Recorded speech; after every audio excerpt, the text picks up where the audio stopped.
Warung es Oyen, Mang Oding di Bandung tak pernah sepi, bahkan saat tengah malam. Yang aneh, tak semua pembeli datang sendirian, dan tak semuanya pulang dengan utuh. Inilah kisah nyata pesugihan yang masih berjalan, selama warung itu tetap buka. Selamat datang di Jagat Demit, membuka gerbang dunia tak kasat mata.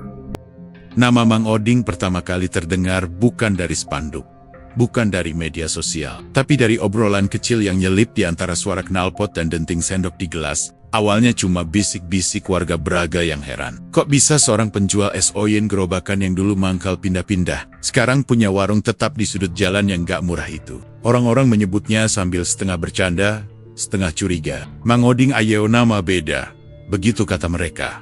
Dulu, Mang Oding dikenal sebagai orang yang biasa saja, datang pagi, pulang sore, kadang malah tak kelihatan kalau hujan turun. Gerobaknya kecil, catnya pudar, dan es Oyennya ya, standar, enak, tapi tidak sampai bikin orang bela-belain antre. Warga lama Braga masih ingat, Mang Oding sering ngeluh soal sewa, soal harga susu, soal buah yang naik. Tapi entah sejak kapan, keluhan itu hilang. Diganti senyum yang terlalu tenang untuk orang yang katanya baru dapat rezeki besar.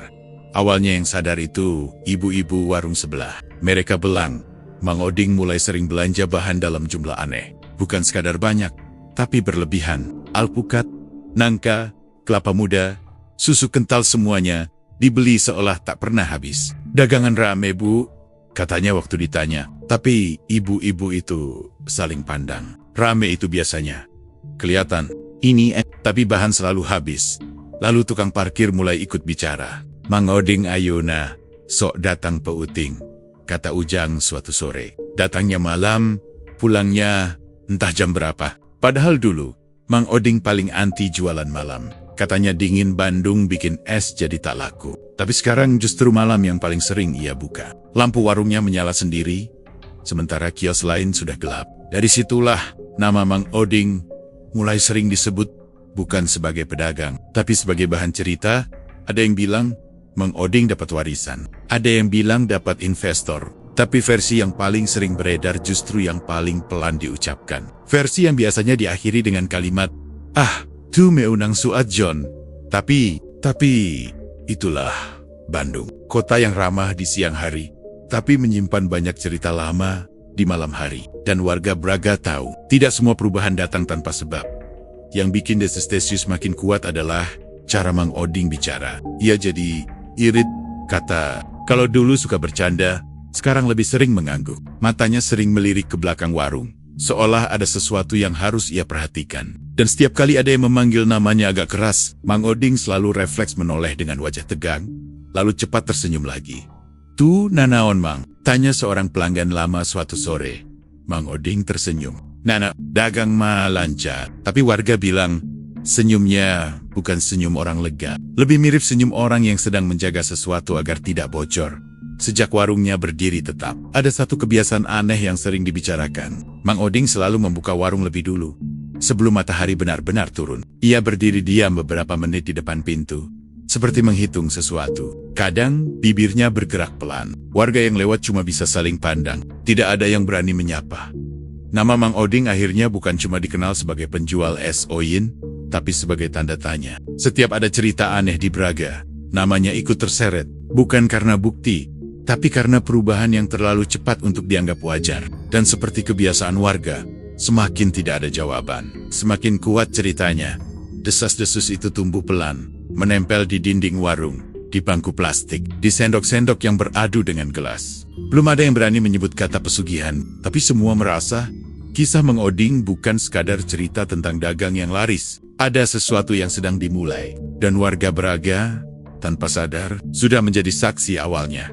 Kalau warga lain cuma melihat dari jauh, tukang parkir justru yang paling sering memperhatikan tanpa niat ikut campur. Ujang, orang yang sejak lama narik parkir di sisi jalan dekat warung itu, awalnya tak pernah menganggap warung es Oyen Mang Oding sebagai sesuatu yang istimewa. Baginya semua warung sama, yang beda cuma jumlah motor dan mobil yang mampir. Tapi justru dari situlah cerita ini mulai terbentuk. Dari hitungan kendaraan yang tak masuk akal. Ujang masih ingat betul, dulu kalau lewat maghrib, jalanan Braga mulai sepi. Warung-warung kecil satu persatu tutup, suara sendok berganti suara jangkrik. Tapi sejak warung Mang Oding berdiri, jam sepi, seperti dipatahkan. Motor tetap datang, mobil tetap berhenti, bahkan di jam yang seharusnya orang sudah rebahan. Ujang sampai pernah nyeletuk sendiri yu masih ke pasar lain warung es. Yang aneh bukan cuma ramainya, tapi jenis ramainya. Ada orang datang sendiri, duduk lama, makan pelan, lalu pergi tanpa terlihat puas atau kecewa. Ada juga yang datang berdua, tapi Ujang cuma melihat satu motor. Pernah suatu malam, Ujang menghitung dengan pasti. Ia mencatat 3 motor masuk, tapi 5 orang keluar. Ia sempat mikir mungkin ia salah lihat, tapi kejadian itu terulang. Bukan sekali, Jang. Ramenya di mana weh? Tanya tukang rokok keliling suatu malam. Ujang mengangkat bahu. Datang, duduk, balik dewi. Tapi parkiran tuh nambah. Sejak itu, Ujang mulai lebih awas. Ia tidak berniat curiga. Tapi kebiasaan tukang parkir adalah menghafal. Motor mana, plat apa, jam berapa, datang. Dan ada satu hal yang tak pernah berubah. Setiap malam tertentu, terutama menjelang tengah malam, Mang Oding selalu keluar sebentar. Berdiri di depan warung, lalu menoleh ke arah jalan sepi. Seolah menunggu tamu yang tak perlu parkir. Ujang juga memperhatikan Mang Oding jarang menegur pembeli. Pesanan datang seperti sudah tahu sendiri. Mang Oding langsung menyajikan, kadang tanpa ditanya. Pernah Ujang mendengar Mang Oding berkata pelan ke meja kosong. Sabar, giliran Ayona. Padahal kursi itu jelas kosong. Ujang pura-pura sibuk mengatur motor, tapi telinganya panas. Adan nyusul, Mang? Tanya Ujang waktu Mang Oding berdiri lama di luar. Mang Oding tersenyum tipis. Ayah, sok datang na telat. Jawaban itu terdengar wajar, tapi tidak menjelaskan apa-apa. Yang paling bikin Ujang tak tenang adalah soal uang parkir. Beberapa kali ada pengendara yang menyerahkan uang parkir, tapi Ujang merasa tidak pernah melihat orang itu datang. Seperti muncul tiba-tiba dari arah warung. Wajahnya pucat, dingin, dan jarang bicara.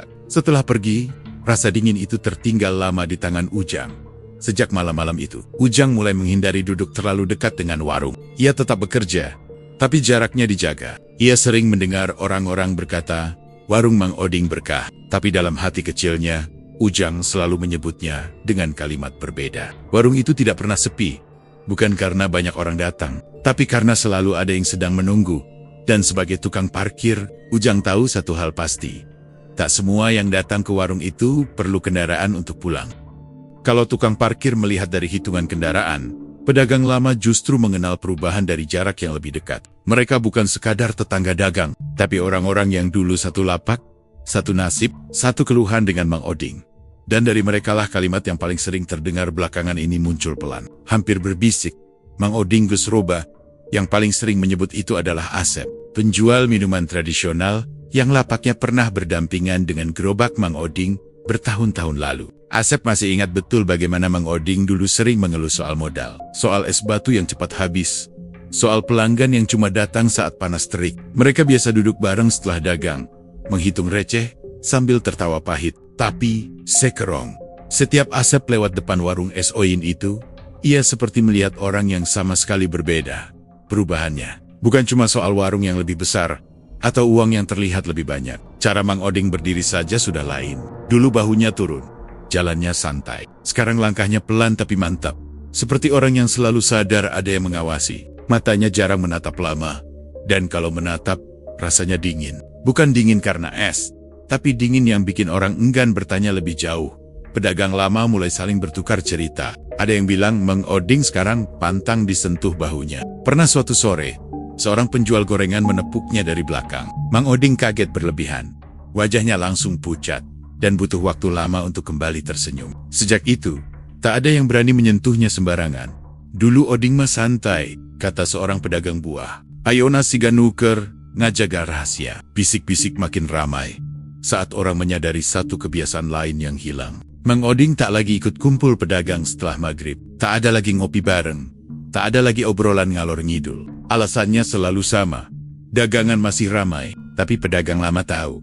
Ini bukan soal sibuk. Ini soal menjaga jarak. Yang paling mengusik justru benda kecil yang melekat di tangan Mang Oding. Sebuah cincin batu hitam, kasar, tanpa ukiran. Cincin itu tak pernah lepas. Bahkan saat mencuci tangan, Asep pernah bercanda, cincin naon Mang, katinggal, mahal. Mang Oding cuma tersenyum, lalu menggenggam tangannya sendiri, seolah takut terlihat terlalu lama. sejak cincin itu ada. Mang Oding berubah lebih cepat. Ia jadi lebih pendiam, lebih tertutup, dan jarang tertawa lepas. Pedagang lama mulai mengginggat-inggit. Cerita lama tentang orang-orang yang mendadak naik, tapi berubah caranya bernapas. Di Bandung, cerita seperti itu bukan hal baru, dan biasanya perubahan selalu datang lebih dulu sebelum masalah menyusul. Bisik pedagang lama tak pernah keras. Tidak ada tuduhan, tidak ada nama ritual disebut, tapi nada suaranya selalu sama. Khawatir. Mereka merasa kehilangan teman dagang, digantikan sosok yang hidupnya terlihat penuh, tapi kosong di dalam.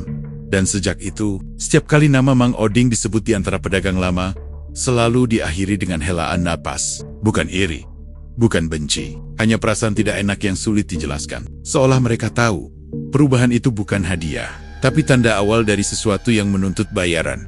Ada satu masa di mana semua kecurigaan seperti kalah oleh kenyataan yang terlihat di depan mata. Masa itu oleh warga disebut pelen-pelen, sebagai masa senangnya Mang Oding.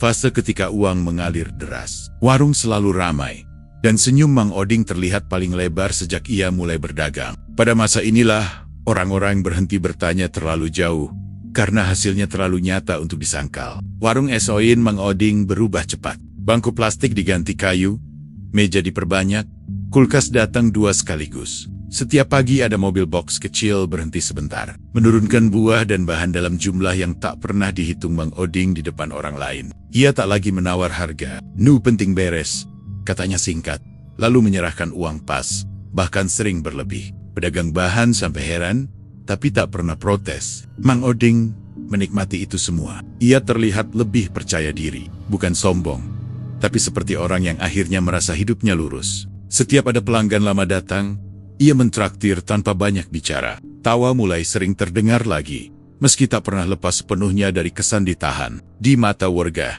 inilah bukti bahwa kerja keras memang bisa terbayar. Beberapa malam, Mang Oding duduk di depan warung lebih lama dari biasanya. Menghitung uang, menatap jalan, sesekali tersenyum sendiri. "Alhamdulillah," katanya lirih suatu kali, tanpa ada yang bertanya. Ujang tukang parkir melihat itu sebagai tanda orang yang puas. Pedagang lama pun mulai mengalahkan rasa curiga mereka. Mungkin mereka yang salah menilai. Mang Oding mulai dikenal sebagai orang dermawan. Ia membantu pedagang kecil yang kehabisan modal, membayar parkir pelanggan yang lupa, bahkan ikut iuran warga tanpa diminta. Nama Mang Oding disebut dengan nada kagum. Dari yang dulu sekadar penjual es oyen, kini ia disebut orang berhasil. Dan seperti kebanyakan orang yang baru mencicipi kelimpahan, Mang Oding menikmatinya tanpa rem. Tapi ada satu hal yang tak pernah ia beli. Waktu istirahat. Ia jarang pulang sebelum dini hari. Saat orang lain menutup hari, Mang Oding justru terlihat paling hidup. Lampu warung menyala terang, kulkas berdengung pelan, dan Mang Oding berdiri di balik meja dengan ekspresi puas. Seolah takut kalau ia berhenti, semua ini akan ikut berhenti. Pernah seorang pedagang lama bertanya dengan nada bercanda, "Mang, mun yu kyu, rekuran iraha?" Mang Oding tertawa pendek. "Kan, waktuna." Jawaban itu terdengar ringan, tapi cara ia mengucapkannya seperti orang yang tahu. Berhenti bukan pilihan. Di fase senang itulah, warga melihat Mang Oding seperti orang yang sedang memanen hasil. Ia menikmati setiap rupiah, setiap pujian, setiap tatapan iri yang disamarkan. Tapi di balik senyum itu, ada satu kebiasaan kecil yang tetap tak berubah. Setiap kali uang selesai dihitung, Mang Oding selalu menutup laci perlahan, lalu menepuknya satu kali. Seperti memberi tanda pada sesuatu yang tak terlihat. Tak ada yang menanyakan makna gestur itu. Semua terlalu sibuk menikmati cerita sukses Mang Oding. Mereka tak sadar, fase senang ini bukan akhir cerita. Ia hanya jeda singkat sebelum harga sebenarnya mulai diminta. Kejanggalan itu tidak datang tiba-tiba. Ia muncul pelan, menyelinap di antara sendok yang beradu dengan mangkuk, di sela tawa pelanggan yang terlalu cepat berhenti. Awalnya cuma perasaan aneh yang dibawa pulang. Perasaan dingin yang tak hilang, meski es di mangkuk sudah lama habis. Orang-orang belum berani menyebutnya apa-apa. Tapi mereka mulai bercerita. Seorang mahasiswa yang sering nongkrong malam pernah bilang, ia datang berdua dengan temannya, memesan 2 porsi es oyen. Saat disajikan, Mang Oding meletakkan 3 sendok. Mahasiswa itu sempat tertawa, mengira Mang Oding salah ambil. Tapi Mang Oding tak bereaksi. Ia hanya menatap meja sebentar, lalu pergi tanpa mengambil sendok lebihnya. Sendok itu dibiarkan, dan anehnya, tak ada yang berani memindahkannya. Cerita lain datang dari pasangan suami istri yang duduk agak lama. Mereka merasa seperti ada orang ketiga yang duduk bersama, meski kursinya kosong. Sang istri bersumpah melihat bayangan bergerak di permukaan meja, seolah ada seseorang menyandarkan tangan. Mungkin cuma capek, katanya pada suaminya. Tapi suaranya gemetar. Mereka pulang sebelum mangkuk benar-benar kosong. Kejanggalan yang paling sering dibicarakan adalah soal porsi. Ada pembeli yang merasa satu mangkuk terasa terlalu banyak. Bukan karena kenyang, tapi karena seperti dibagi. Sendok terasa berat, gerakannya melambat, dan setiap kali berhenti. Ada perasaan seolah giliran belum selesai. Seorang pelanggan tua bahkan sempat berbisik, "Sok aya nu ngadahar bareng," lalu buru-buru berdiri. Mang Oding sendiri terlihat biasa saja. Ia tetap melayani seperti biasa, tapi kini sering melirik ke kursi kosong sebelum menaruh mangkuk. Kadang ia menyesuaikan posisi, memutar mangkuk sedikit, seolah memastikan semua sisi kebagian. Pembeli menganggap itu kebiasaan baru. Tapi bagi yang memperhatikan, itu terlihat seperti kebiasaan lama yang diulang. Ujang tukang parkir suatu malam, melihat pemandangan yang membuatnya diam. Ada seorang pembeli datang sendiri, duduk di pojok, memesan satu porsi. Ujang melihat jelas, Mang Oding membawa 2 mangkuk. Satu diletakkan di meja pembeli, satu lagi diletakkan di kursi kosong di depannya. Tak ada dialog, tak ada ekspresi bingung. Setelah itu, Mang Oding kembali ke dapur seolah semuanya normal. "Eta saha? Jang?" tanya pedagang rokok yang kebetulan melihat. Ujang menggeleng.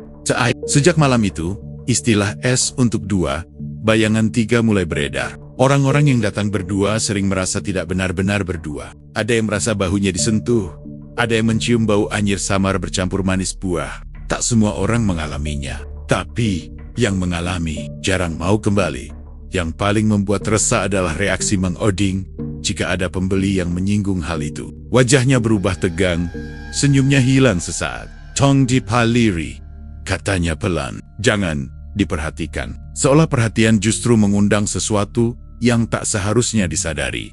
Sejak itu, beberapa pelanggan memilih duduk berdesakan, tak mau ada kursi kosong. Mereka merasa lebih aman. Begitu, tapi warung Mang Oding tetap ramai. Karena tidak semua orang peka. Dan bagi yang tidak peka, kejanggalan itu hanya cerita. Sampai suatu hari, cerita itu memilih pembelinya sendiri. Kesaksian itu datang bukan dari orang luar, tapi dari seseorang yang pernah berada paling dekat dengan Mang Oding. Namanya Deden. Ia bukan orang penting, hanya karyawan harian yang dulu membantu di warung sejak masih sepi. Justru karena itulah ceritanya terdengar berat. Karena ia tahu persis bagaimana warung itu bekerja, sebelum dan sesudah berubah. Dan dari mulutnya lah kalimat itu pertama kali keluar. Dengan suara rendah dan napas tertahan. Di warung itu ada dapur kedua.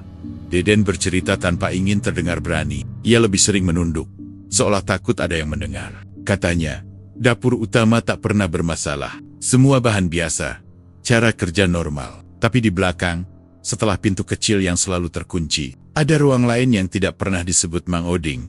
Deden tahu, itu bukan gudang, karena setiap kali pintu itu dibuka, bau yang keluar bukan bau bahan makanan, bukan juga bau busuk. Lebih seperti bau lembab bercampur manis yang bikin kepala ringan. Awalnya Deden mengira itu tempat penyimpanan es. Tapi suatu malam, Mang Oding melarangnya masuk dengan nada yang berbeda. Bukan marah, bukan keras, tapi tegas. "Ulah Kak Ditu," katanya.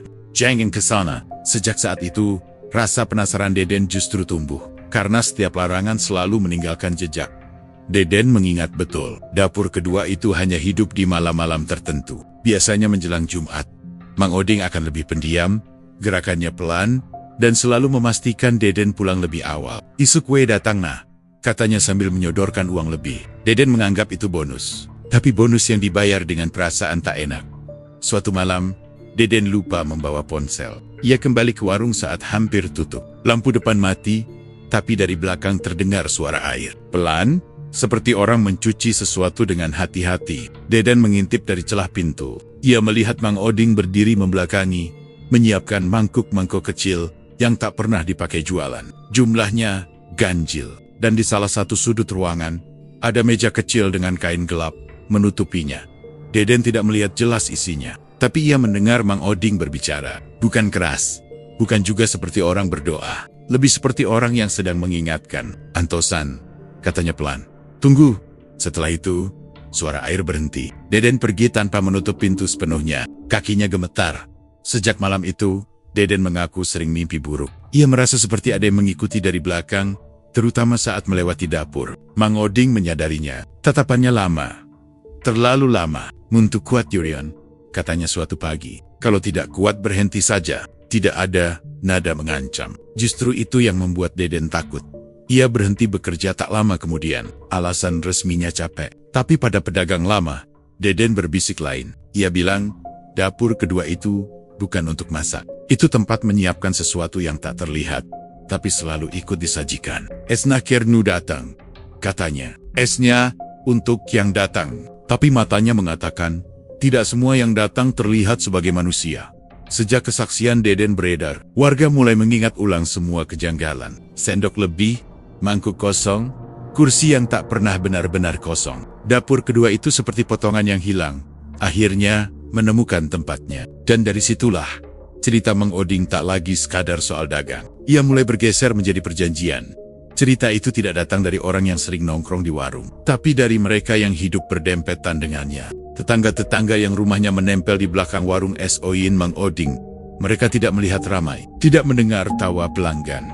Yang mereka dengar justru suara yang tak pernah diceritakan Mang Oding pada siapapun. Suara dari arah gudang es. Gudang itu letaknya di bagian paling belakang, berdinding seng tipis. Dari luar, tak ada yang istimewa. Pintu selalu tertutup, jarang dibuka siang hari. Tapi menurut tetangga, justru dari situlah malam mulam terasa berubah. Bukan tiap hari, hanya pada waktu tertentu. Biasanya ketika udara terasa lebih dingin dari biasanya. Meski hujan tak turun, Bu Nani, yang rumahnya paling dekat, pertama kali menyadari ada suara aneh beberapa bulan setelah warung itu ramai. Awalnya ia mengira suara kucing. Lalu ia pikir, mungkin anak kecil yang bermain. Tapi suara itu datangnya teratur. Pelan, seperti ditahan. Tangisan yang tidak meledak, tapi terus berulang. Siga anu ditahan, katanya. Seperti orang yang menangis sambil menutup mulut. Suaminya tak percaya. Sampai suatu malam, mereka berdua terbangun bersamaan. Jam dinding menunjuk lewat tengah malam. Dari arah gudang es, terdengar suara air menetes dan isak yang membuat bulu kuduk berdiri. Mereka tak berani membuka jendela, hanya saling genggam tangan, menunggu suara itu berhenti sendiri. Tetangga lain ikut merasakan. Ada yang mencium bau anyir bercampur manis buah. Ada yang mendengar suara diseret pelan di lantai. Tapi yang paling sering adalah tangisan itu. Selalu sebentar. Seolah hanya cukup untuk mengingatkan bahwa sesuatu di sana tidak pernah benar-benar diam. Yang membuat tetangga makin resah, Mang Oding selalu keluar gudang dengan wajah biasa. Tak ada tanda lelah, tak ada tanda sedih. Pernah Bu Nani memberanikan diri bertanya, "Mang, tadi ayah numurak di gudang." Mang Oding tersenyum sopan. "Isna lebur sayutik." "Bu." Jawaban itu terlalu ringan untuk suara yang mereka dengar. Sejak malam-malam itu, anak-anak dilarang main ke belakang warung. Pintu rumah ditutup lebih awal. Tetangga memilih diam.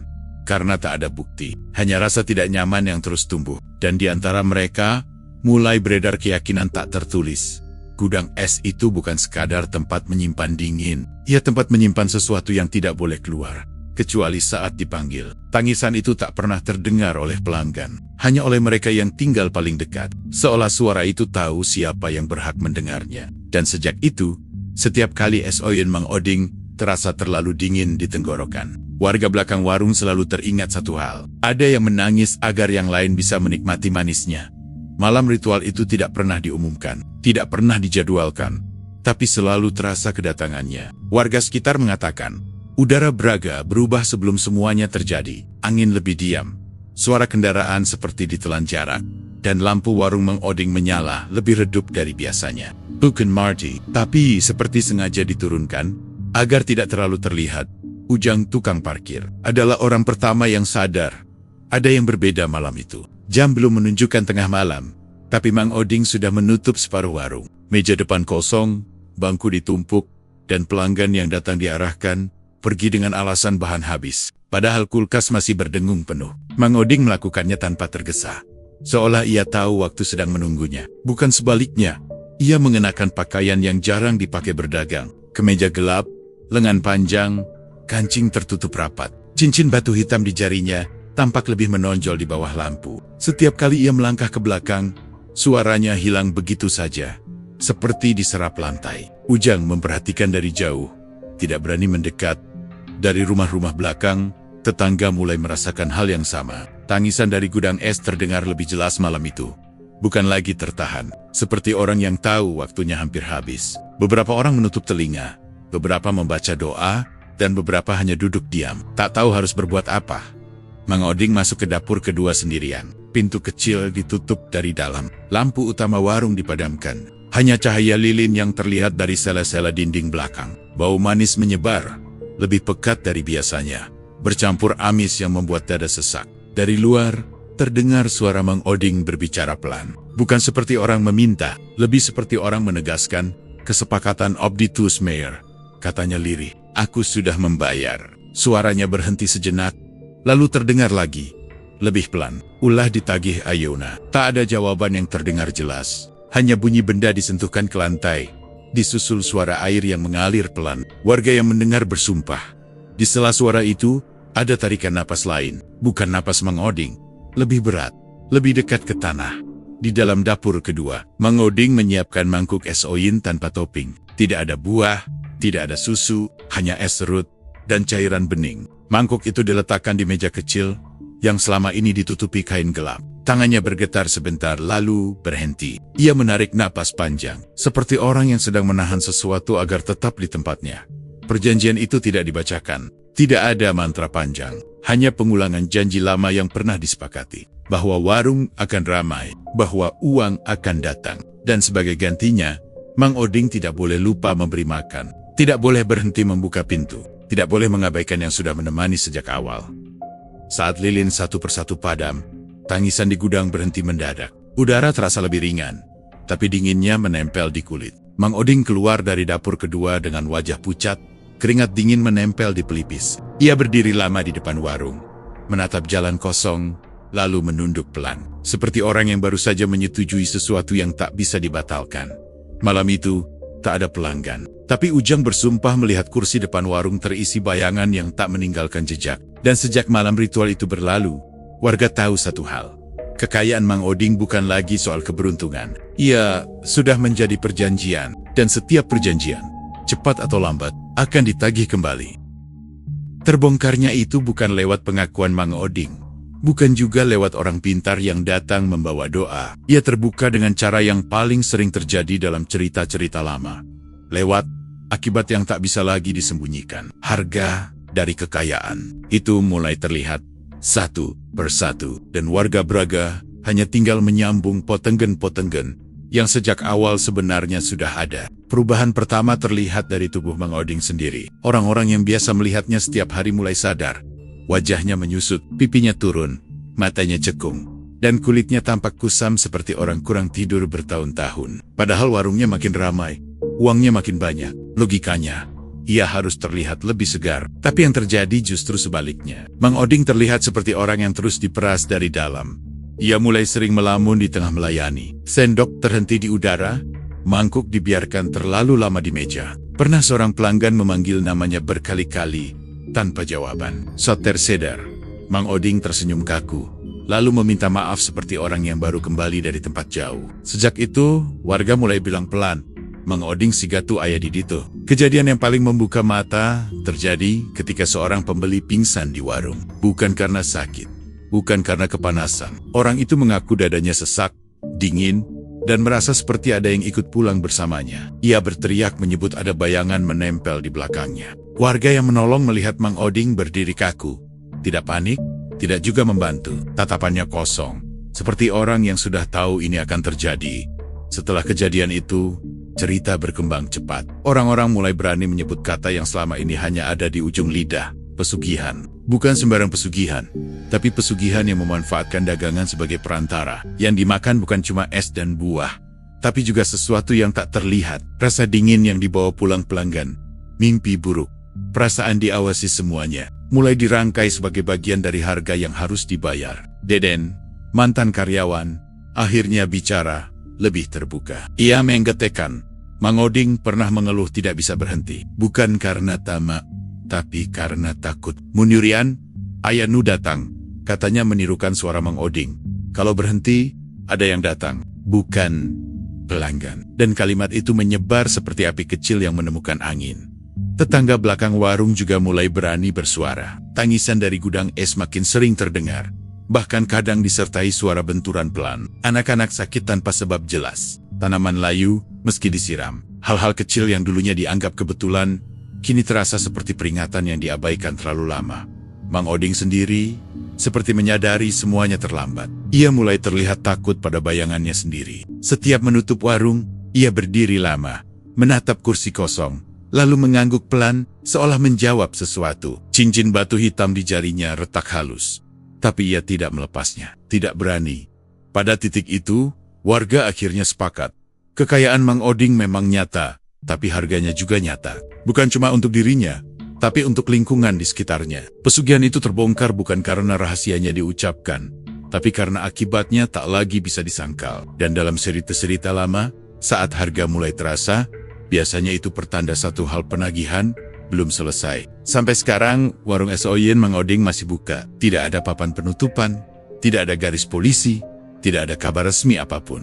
Dari luar, semuanya tampak biasa. Meja masih tersusun rapi, kulkas masih berdengung, dan pelanggan masih datang silih berganti. Seolah semua cerita yang beredar hanyalah bumbu obrolan malam yang terlalu dibesar-besarkan.